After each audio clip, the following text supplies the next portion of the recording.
Ladies and gentlemen, this has been a story all over the news. Donald Trump Jr. and company went to Greenland. They're in Greenland right now. There's videos of them doing tours. The people of Greenland, a lot of them really seem to like this potential acquisition by the United States. This is going to bring them so much in terms of better infrastructure, a better job situation, more opportunities. This really is a win-win-win. It's a win for the United States. It's a win for the West, and it's also a win for Greenland if it does happen. I'm sure some of them want to still be independent, but they have to understand 1/3 of their GDP right now is propped up by Denmark, and this is so great. It seems like Greenland is trying to detach themselves from Denmark and negotiate a deal with the United States based on what they want, not what Denmark wants. And so it makes total sense. They're welcoming Don Jr. in. As you can see, there's videos. We've got stuff here from X. Don Jr. has landed in Greenland, and there he is. They're doing a little tour of Greenland, everything. It just seems like the people of Greenland, the leadership there, is becoming more and more open. And again, this is just a win-win-win for everyone involved. The relationship right now between Denmark and Greenland is not good. Denmark really cannot invest any money into helping the overall infrastructure and change the situation for a lot of the people there in Greenland, the amount of power outages they have due to the cold. Now, sure, they do give them money and they give them certain things in exchange for resources. And, it's funny, I did see a video of someone from Greenland saying that they wanted Trump to buy it because Denmark is taking advantage of their natural resources. Well, brother, I've got some news for you. We're going to need those natural resources. But no, we could work out a deal with Greenland to where they get a certain, when we ship it back to the United States, they get something. But it makes total sense based off of everyone's situation, the people of Greenland, the United States, and also Denmark. I mean, now Denmark might end up getting screwed out of this. I'm not exactly sure what they're going to do. If you're Denmark, you would have to say, all right, let's just sell it quickly to the United States because the people really don't want to be ruled by us. Let's get something for it, maybe like 30 or $40 billion, something like that. Because Denmark's lost all of their leverage now that Greenland wants to be independent. And the original cope with Denmark was, well, no, we're not giving them away. That's crazy. America is just aggressive. And by the way, Trump is pretty aggressive right now when it comes to territorial expansion, not just Greenland, not just the idea of Canada. We're not too sure of what he means by the 51st state. It doesn't make a lot of sense in terms of the future of the Republican Party with voting, even though Canada's getting more conservative. I've discussed that several times. Maybe it's a partnership with Canada. It seems like that's what they're going for now, an economic partnership where we get cheaper trade. And I think that's probably what Trump wants because the dynamic between the United States and Canada is really wonky just in terms of the military might between the two countries. The fact that we trade evenly with them, although they do give us good trade deals, and it's obvious why. They have to have a good relationship with the United States. They really have no choice. Their country wouldn't exist if they had a very bad relationship with the U.S. We could squash them very easily. We don't want to do that, though. We don't. We want to be diplomatic about it. Same thing with Greenland. There's no point in invading Greenland. You've got Trump Jr. there now. This is all going to be done diplomatically. This is going to be by the books, and it makes total sense. Greenland isn't even independent. See, it would probably be, it would be a lot harder, I think, to go about acquiring Greenland unless they were in a really horrible spot in terms of their economy, which honestly, if they do become independent, I think they probably will be because they'll be losing 1/3 of their GDP that Denmark had given them. But Greenland could say, well, we've been independent for X number of years. Why are you guys trying to take us over? This is stuff that happened back in the 1800s. But the fact that there's already this weird thing going on where Denmark technically owns them, I think it makes it easier for Trump to acquire Greenland and really justify it. Like the country is already not independent as it is. Now they're trying to become independent because they want to work out and negotiate a deal that suits their people's needs, and they want something for the United States buying them instead of all of the money and all of the whatever it ends up being. All of that would go to Denmark if Denmark negotiated a deal with the United States to where the United States would be the owner of Greenland and the United States would have to give Denmark money. But if Greenland becomes independent, then they can negotiate directly with the U.S. and say, Denmark gets nothing. We're independent from them. Now, I don't know what Greenland is going to, or excuse me, what Denmark is going to do about this. But I would imagine if I was Denmark, I would try and get money from the United States because you've lost all leverage if the people that you're ruling over don't want to be ruled by you, and you've got the United States to where it makes so much more sense with the amount of capital, the amount of money, the infusion into the economy the United States could have for the people of Greenland. That's why a lot of them would want to join the United States. And also, I mean, my goodness, this is a situation to where we want the natural resources, but we will also invest significantly more money into Greenland, and we also have the biggest military by far in the world. And it's not like Greenland is this hot spot to where there's going to be a lot of war anyways, but we set up military bases on Greenland. We control the Arctic shipping lanes, and the people are even more safe. They're, you know, you're part of the #1 most powerful country in the world. I just think it makes total sense for Greenland to want to join the United States, and it would be a territory. It would not be a state. I mean, I wouldn't mind making them a state and giving them one electoral vote, because you'd like to see the expansion on a map. Again, the map is very warped. Greenland is a lot smaller than it appears on a map, but it still is a good amount of land, and certainly there's a lot of. I mean, look at this. They're going into Greenland. They got the Trump the little bobblehead there. Look at all of that. It's a lot of snow, a lot of ice. You go to the coastal cities there. And what a great territorial expansion this could be for Trump and his legacy, especially if it warms up a little bit more.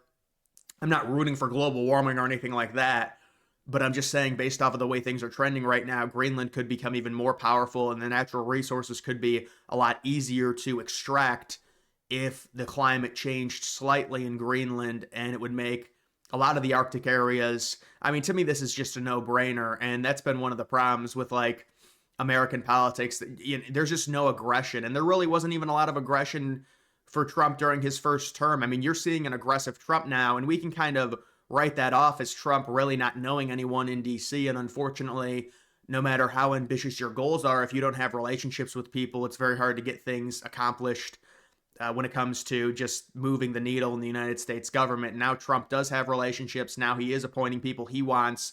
And so you are going to see things move a lot quicker. And you do also have the new thing that came out today. This is just a change. It would be, let me see, here it is right here. Trump announces that he will be changing the name of the Gulf of Mexico to the Gulf of America. So that's another thing that Trump wants to do.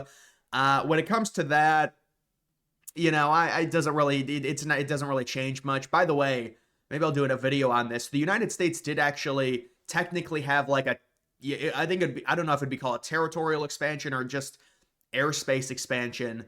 If you guys remember the Japanese Empire, remember all the islands that they controlled, and they were really big into controlling airspace. Like, you see a map of World War II every day. It's like they have a lot of the airspace over the ocean. The United States expanded the amount of airspace they owned, I want to say in around Christmas of 2023. And maybe I'll do a video talking about that. Not that it matters a ton. It's not actual land territory. It's airspace. So that's another interesting thing I just saw. But either way, when it comes to this, it does seem, you know, Trump Jr. there. They've got all those different houses there, the different colors, the bright colors. But yeah, I mean, Greenland is weird. Like I think that's like 4 o'clock in the afternoon in Greenland, and that's how it looks.